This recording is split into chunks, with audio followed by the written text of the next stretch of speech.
ओम श्री परमात्मने नमः।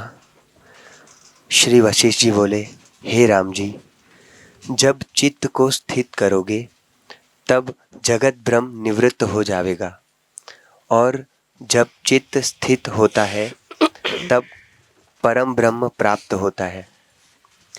तब जो कुछ करना था सो किया होता है और कृतकृत्य हो जाता है।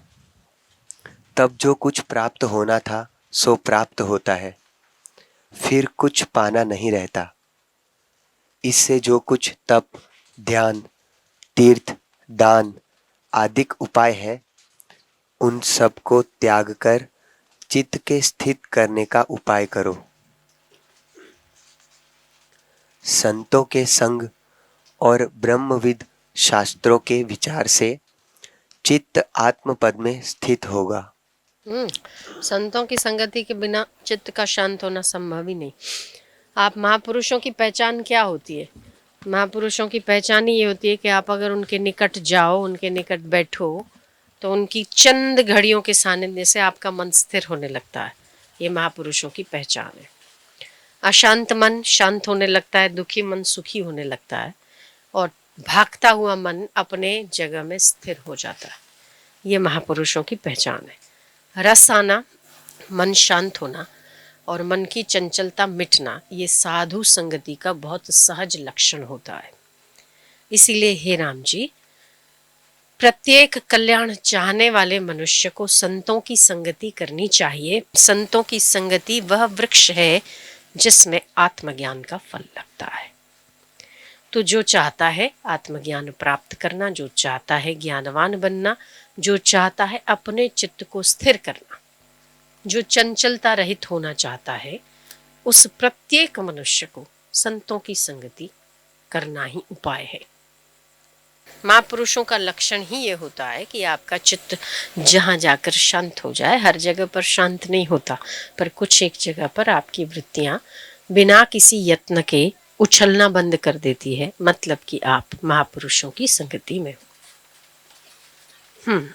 जो कुछ संतों और शास्त्रों ने कहा उसका बारंबार अभ्यास करना। हाँ, जो संतों ने कहा और शास्त्रों ने कहा उसका बारंबार अगर अभ्यास नहीं होता है तो हमारा अधिकतर समय और हमारी वृत्तियां अधिकतर संसार की उस जड़ता में और सांसारिक व्यवहार में ज्यादा रहती है। और संसार हमेशा जड़ता ही देता है और असत ही देता है। संसार जब भी परोसेगा असत परोसेगा। बहुत कम समय के लिए हम सत्य स्वरूप में जी पाते हैं, बहुत कम, उसका भी हम गिनती नहीं लगा सकते। शायद 24 घंटों में से 4 मिनट भी नहीं हम सत्य का संग कर पाते वास्तविक रूप से, और असत का संग हम बार बार करते हैं, बार बार करते हैं। इसीलिए महापुरुषों की संगति करनी चाहिए, ताकि इस असत संसार में जितना समय हम सत्य स्वरूप परमात्मा की संगति कर पाए, उतना ही हमारी स्थिति असत को छोड़कर सत्य स्वरूप में टिकने जाएगी। ये भी एक अभ्यास का ही प्रकार है, क्योंकि हम लोग जैसे बच्चा पढ़ाई करने जाता है पर बिना टीचर के नहीं पढ़ सकता ना। चाहता तो घर पे भी पढ़ाई कर सकता है, पर फिर भी उसके लिए वो माहौल चाहिए। वो भी एक अभ्यास का ही अंग है कि जब वो शिक्षक के पास जाता है तो शिक्षक उसे अभ्यास के द्वारा उसके भीतर वो चीज उतार देता है जो चीज उसे पढ़ाई में काम लगती है। तो हम अगर संसार में रहते हैं, संसार का कार्य करते हैं, उस समय हम सत्य स्वरूप परमात्मा में नहीं टिक सकते। क्यों? क्योंकि वहां हम अभ्यास नहीं कर पाते। पर संतों की संगति में सहज वो अभ्यास हो जाता है जहां परमात्मा प्राप्ति सहज और सुगम होती है। इसीलिए प्रयत्न पूर्वक महापुरुषों की संगति करनी चाहिए। महापुरुषों की संगति करने से जरूरी नहीं है कि आपको इसी जन्म में परमात्मा की प्राप्ति हो जाए। आपका पात्र जैसे होगा वैसा ही उसमें खीर उडेली जाएगी। पर फिर भी जड़ से जड़ व्यक्ति भी महापुरुषों की संगति करता है तो समय पाकर, जिस जैसी उसकी योग्यता है, समय पाकर आज नहीं तो कल वो ईश्वर के रास्ते पर लगेगा और उसके हृदय में प्रकाश होगा।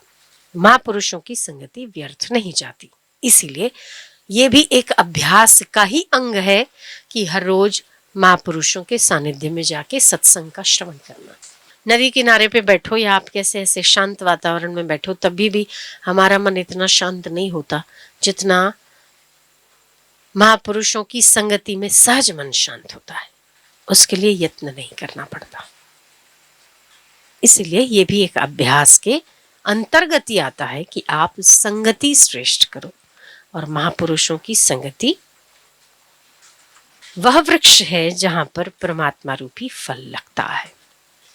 इसीलिए महापुरुषों की संगति करनी चाहिए। साथ साथ वैराग्य हो अगर, तो संगति श्रेष्ठ फल देने वाली होती है। पर हम थोड़ा सा साधन करते, थोड़ा सा विकारों में गिरते, थोड़ा सा साधन करते, फिर थोड़ा सा विकारों में गिरते, तो जहां होते वहीं का वहीं पहुंचते। इसलिए वैराग्य हो और अभ्यास हो तो